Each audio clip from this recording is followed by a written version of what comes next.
Thank you, Bill, and good morning to you all.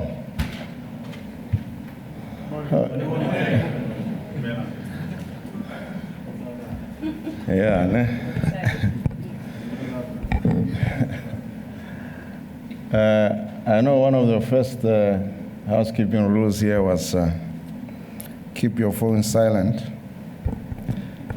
But I'd say at least keep it vibrating. You never know who amongst us here will be selected to be the Minister of Electricity. So, honorable ministers here present, senior government officials, industry captains, users, ladies and gentlemen, a very good morning to you all. I'll take you through our journey as Botswana, being new entrants to the mining cadastre and the learnings that we are going through. Just that overview, tell a bit about mining in Botswana, what our role is as the ministry, the moving from the manual to the digitalization system, the benefits thereof, the efficiency, and the potential for us that we see through using the system there. We do have, as a ministry, a number of departments, but our role essentially is to provide services in the minerals and energy sectors for national prosperity. We've got certain departments in the ministry, but we also have what we call state-owned enterprises or parastatals for power generation, the regulatory, environment, the Geoscience Institute, the Diamond Company for the sale of Botswana diamonds, the oil company tasked with ensuring security of supply, and then the investment company, MDCB. That's really just a pictorial depiction of that structure. And when we looked into our aspirations of where we want to be, we incorporated this into our national development plans, as well as our reset and reclaim agenda, where the priority number 3 there is digitalization. We believe that a lot of efficiency, transparency, turnaround times improvement would actually come through digitalization. That is why we put this as part of the National Development Plan. And we believe that, as you may know, Botswana's mainstay of the economy is powered by the mineral sector, notably diamonds. Therefore, any efficiency in that regard would actually assist to ensure that we don't lose sight of what benefits we can get for the economy there. And we commenced the implementation of the system late 2021, and was completed last year, 2022, and launched there in October.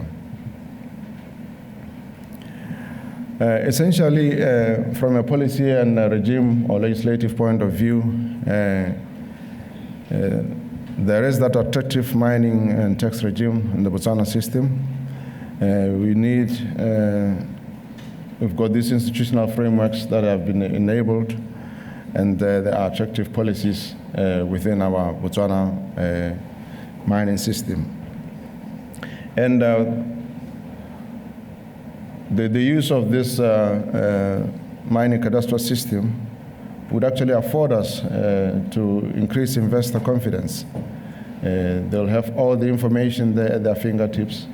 They will be able to verify this information pictorially, and it will tie up to the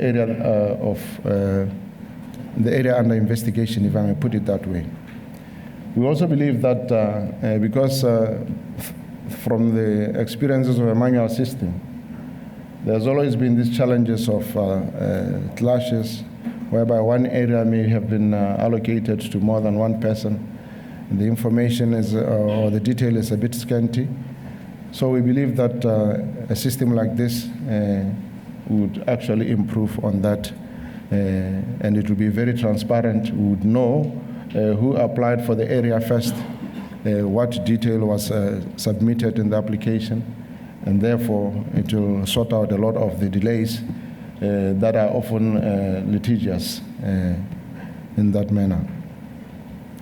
We also believe operational efficiencies will be improved, notably the turnaround times and data integrity. And then all of this information will be available for all the other uses that are there in the country.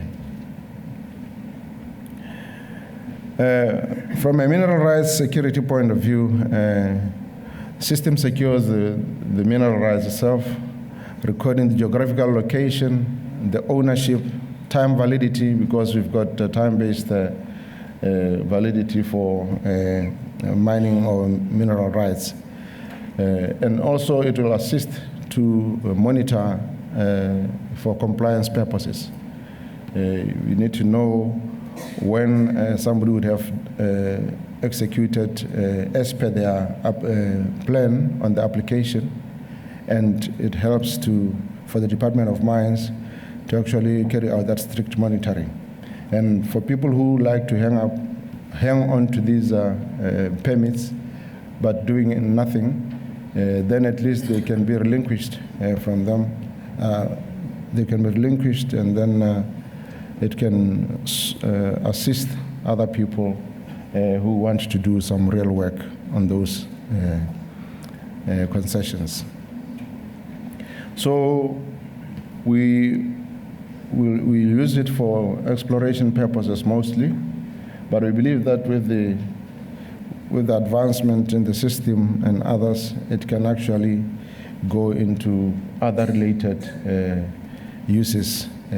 But the one thing is we'll have one version of the truth and not many.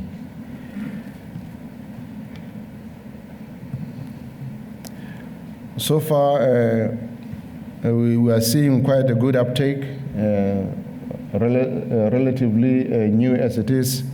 A lot of people have started to climb onto the use of the system. So far, we've got a total of those licenses, 1681. Ever since the system, they've now put in, and the number is growing, 191 by the time we put up this, 156 companies and 58 individuals doing that. The good thing is the system is accessible all the time, and therefore the tracking is also good. We know who came through first with their application. And it is hosted in a very secure environment. Therefore, it enables real-time access. Like I mentioned, it's relatively new. So far, we haven't had many bugs about the system. But we've also made sure that this year is dedicated to improving system efficiency, removing the bugs and all these other little things that normally crop up. So far, so good, and we're willing to learn. Today is one of those days. The system really, and I believe that after this there will be a bit of a demonstration of how it goes, but essentially this is the platform, electronic platform to all the stakeholders that want to engage in the mining sector in Botswana. You can view details and obligations of the mineral tenure and the explosive services. You can submit your license and permit applications, renewals, and even reports on new mineral discoveries, especially with the advent of the rush for critical minerals in the energy sector. Even payments, because there are payments associated with this, so everything can be done online, and that's where the efficiency comes from. So issues of land ownership, transfers, and all the other associated can be sorted out much better. As a snapshot, essentially as you pick a block, those will be blocks that come through. You'll get license details, who owns the license, when was the license, how valid is the license, and associated information of what minerals are found or are being looked for in that license. If you look at this busy map to the right-hand corner there, I don't know whether, okay, this thing doesn't move. But where you see that red, there's a red up in the north of Botswana, and the blue in the middle to the east and the west. Most of the west side is it hasn't been explored to a large extent. This is where the focus of our next exploration stage will be for beginning this year, 2023, up to 2029. So that a lot more of the information is there. It doesn't mean that nothing has happened there, but it means a lot more potential is there, but has not yet been explored. And we also believe that with the advent of new technologies in the exploration space, this will actually assist us to provide much needed information at the stroke of a fingertip. From obviously the tectonic provinces, we have the mineral occurrences, and that is exactly where it is. Most of you are familiar with this, but it tells you which areas are most likely to present themselves with base metals, diamonds, coal, petroleum, in that respect. This is, we believe, it's an advancement to assist exploration companies. And drawing towards the end, we believe that because of the significant portion of Botswana not being explored, the use of this mining cadastre will actually fast track that process, because the permitting will be done in good time, record time. Normally, the turnaround time is 3 months from your application. We would like to really cut it to a week or so. So these are the targets that we are setting up for ourselves, and we believe that it is possible with this system. We believe there's an abundance of these mineral prospects right across the country.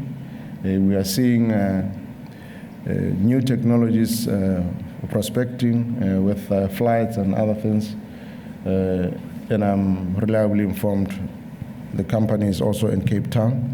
So we believe that they will assist us with those technologies so that we can pursue a lot more of these mineral prospects in the country.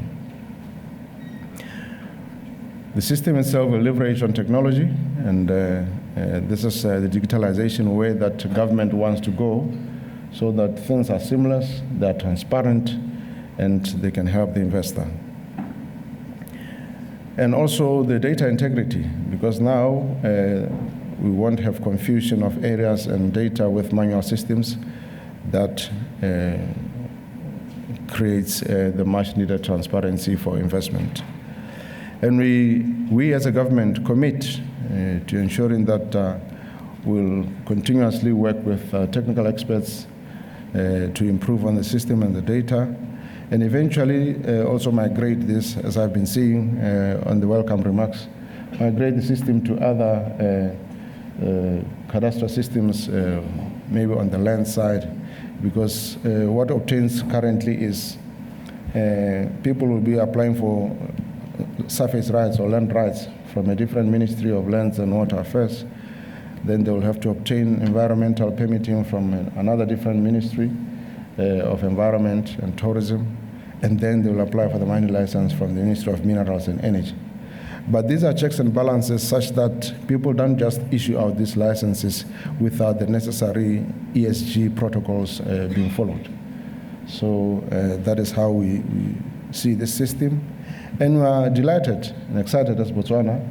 I might not show it in the face here. I can't smile. But we are delighted that this system is coming through. I know there are old users like the DRC. We're also excited that we'll visit them and see how they have progressed, what challenges they have gone through. But we thank you, and we believe that our involvement today will learn a lot, and do enjoy your conference today. Thank you very much.